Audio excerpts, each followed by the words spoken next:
Wow, guys, I feel like it's been a while since I've been in the studio making a video and not having a dinner. But we have a new car here. I'm gonna show you a bit of the video of it, and then we'll have to fix it. We have to get it up and running for this Saturday. We're going to an event, we're gonna do a race, so we have to make sure it's spotless, it's running well, and everything's in order. So let's get started. Schumacher mi8. As you can see from the photos, I'll be going through the rear differential here. We'll replace the oil in that with some of this stuff, MR33 8000 CSD oil. We have to mount the ESC that I have, as well as the fan. So it doesn't seem that complicated, but let's just go through it because I want to mention a couple of important details that you need to be aware of when you're installing these components.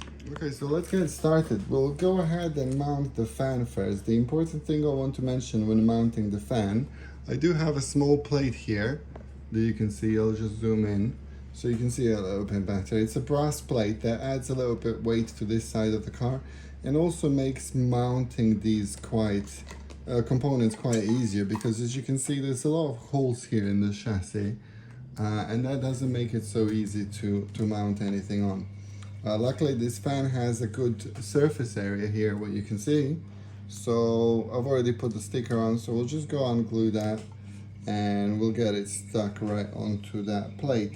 Now the thing is here, you don't want to put it too close to the motor, but you don't also want to put it too far away, because if you do put it too close, of course the air will get sucked in and the fan won't produce its maximum power.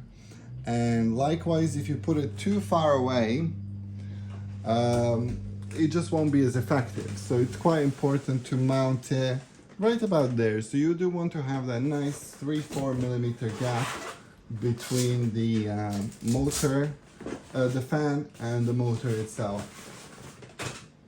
One thing what I have to have here as well, when we have a look at here, on the when we have a look on the motor itself, because it was overheating quite so much, I've had to slightly reduce the timing of the motor, so it was down to like 30 or 35 because I haven't had a fan. So now we'll have a look at the timing here, or I'll have a look at the timing quickly and just make sure I set it to about 42 is the magic number what we're aiming for, and that's 42. I'll show you now in a second. So to do that, all you have to do is just loosen up these screws here. There's 3 screws there, and then just tighten them up. So you can see here it's got those 3 screws, and there's the timing as well. I think that's around 40.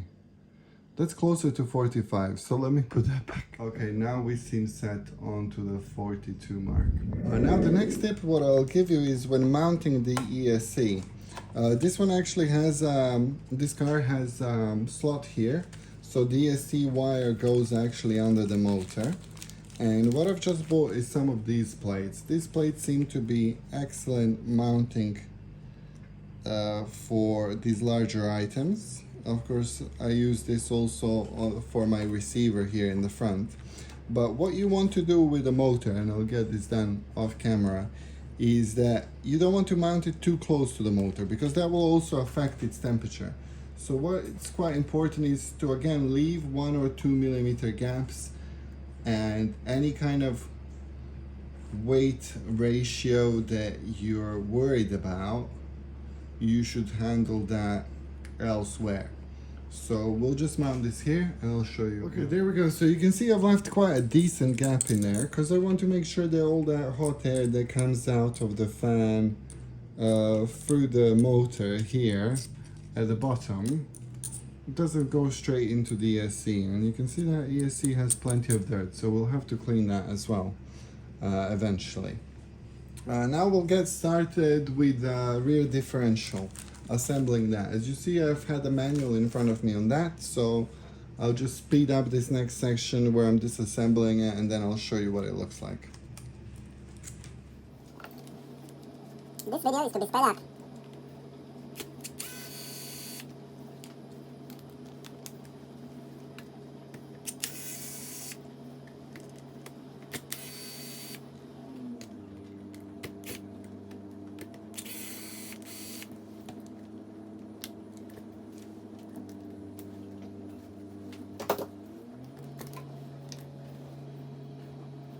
Guys, I have to tell you, this is an absolute saver. I'm the person who always lose their screws. So you just put your screws here. You have everything ready. You make sure you don't lose them. You put that safe somewhere while you're working on the next item. So here we have a differential. This is what it looks like. And we'll have to go ahead. I'm gonna take these bearings off. And what I'll make sure to do is to clean these bearings. So just give them a blast with something, and then we'll clean a complete diff as well. You can see there's some kind of dirt in there as well that we'll have to get out. So let's go ahead and open it up first and remove these bearings. So we have this open now. And I'll let this drain in a sink a little bit, and we'll see if we actually have to disassemble the whole. Okay, so we'll give this one a quick blast now. Just a little bit, and a bit more. There we go. Leave it there to dry. That's all out. Spray on this side a little bit. This bearing. Lovely. You can see all the gunk that's coming into that water. And now we'll hit this part. Let's see what will come out of that. Lovely. And we'll go here. Do those edges as well. You see there? Turn it. Turn it. I'm turning it for the camera so it can be visible. I know, but turn like this. Move your hand. Your hand's blocking the camera.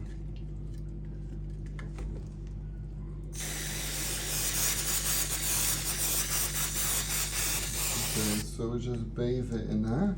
Look at all the gunk that's come out of there.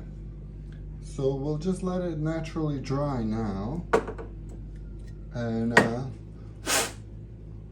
add new oil, as per the manual. Now since we have the car somewhat open in the back, let's just have a look at that and just take your brush and just go through it and get those parts that normally are quite difficult to reach. So just use your brush, clean this out, and yeah, get it set while you're waiting for the liquid to drain. Now that it's all dried nicely, I'm just gonna take my brush, get some of this dust that's on this, any residue maybe that's left over on the seal belt, clean that up, put all the parts here. And what we're going to do, oh, there's a little hair here. Okay, what we're going to do is grab our scale out. You'll have to make sure that your scale can measure to 0.5 of the grams or points. So hopefully you can see that well, maybe not quite well.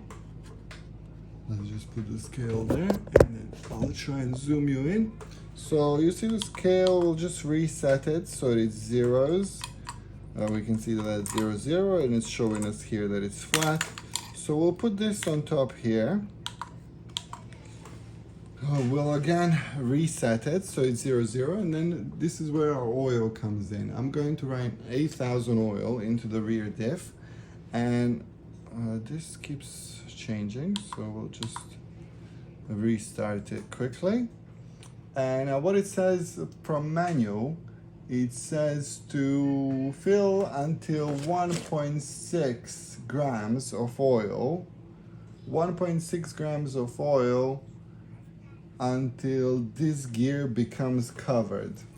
Do not overfill. So that's important, not to overfill. So let's go with 1.6 grams as the manual suggests. So let's see, that's 0.3, 4, 1, 2, 3, 6, 7. Okay, 7 is, I guess, okay. Any excess will drain out anyway. So now we have the oil in. Oh, and you didn't even see the oil going in. Oh gosh, sorry, bad camera angle. So I'll just let this settle a second, and then I can already start to assemble it. So the important thing is that this is covered fully. Now we'll take this part together with our small screws that are 1.5 millimeter that I have here. And first things first, we'll take these small gears, what we have here, make sure we don't lose any of them, and we'll position them here.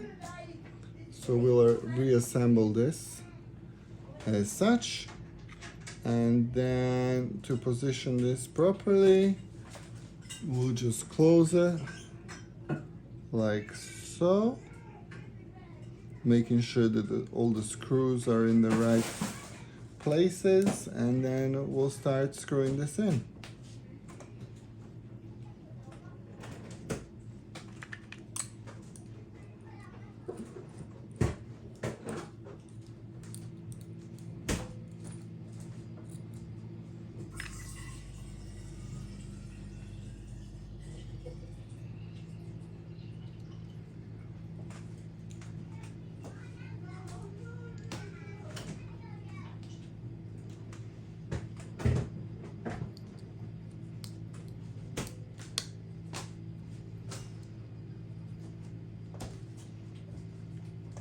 Okay, so just tested the gears there. Everything seems to be spinning nicely. So we'll go ahead with 1.5 millimeter screws in here. Just make sure you apply enough pressure.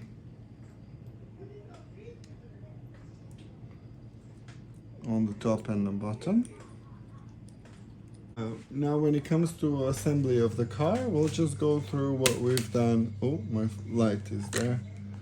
We'll just go through what we've had done before. So make sure the diff is in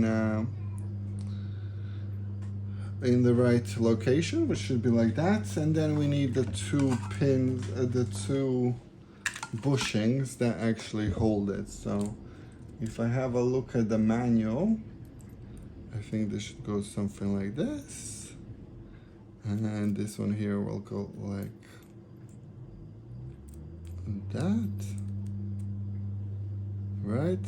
So there's no play there. Okay, good stuff. So now we have that in place. We can position it here on top of the belt, over the belt, and in where it belongs. Put that on top so we know where we are, and just move these arms out of the way if they are too far in. Okay, so there might be a little bit of pressure drop in this, but it shouldn't be anything that's too difficult. Otherwise maybe you're forcing something, so just always keep an eye on that. We'll make sure this belt is not too tight, which it currently is, so we'll just loosen these up a little bit, and I think that's perfect. We have both of these things on top, so let's just make sure we put the other item on top as well, or roughly on top, and that feels great. So we'll go ahead and position our arms inside, if we can, without moving the diff too much. Otherwise might have to do another screw somewhere. So if we spin the wheel and just find the right angle, and angle the diff a little bit if we have to, we'll be able to slot this in. Lovely. So now that we found that angle, we just lift the diff slightly, slot it in so that side is in. Perfect. We'll just position that roughly where it needs to be, around there. And now we'll focus on this side as well. Hopefully you can see that. Let me just lower you down a little bit and zoom in. So these arms are always a bit tricky, but if we just lift it gently and slot them in, spin this one to where we're happy with it. Now we have the both arms in. The belt does feel quite loose, because it's not over the diff all the way. So that's just something we can get over with by spinning it. And make sure it sits nice. Okay, if you have to, don't hesitate to start again. Like that. Pop this arm in. Make sure that's connected. Otherwise you'll have a freewheel drive. And once the arms are in, belt is seated. We'll just lift it gently, spin these bushings to where we are happy. Like that. And now the diff is working, so that's perfect. We can see that we've positioned it well. We'll just have a little reflection on the manual quickly here. And if I just zoom you out a little bit, we'll have a reflection on the manual to see what it says when it comes to the rear differential. So put it in, blah, blah, blah. The bushings need to be to the side. Rotate the white pips to the face, to the center of the car. Okay, so where are those white pips? That's on the other item, right? This loosens the belts and makes fitting easier. Okay, but we're happy with the belt tension. I think I'm pretty happy. Could be maybe a little bit looser, but I'm okay with that for now. So let's go ahead and get this closed up. Okay, so that's it with this car. I'm pretty happy with it. We have everything installed right now, so motor timing set correctly, the ESC wires there. We have this space. I'm pretty happy about this space. I know it seems like maybe a bit too much, but I think it's going to allow good cooling of the motor, and eventually I'll rotate it even more and then shorten these wires even further. Servos in there, we have this. The only thing I have left to do is put the transponder inside the car, but that's going to be quite straightforward. The battery's there, so I'll put a link in the description for all the things that I've used, and thanks all for watching, and I'll see you soon.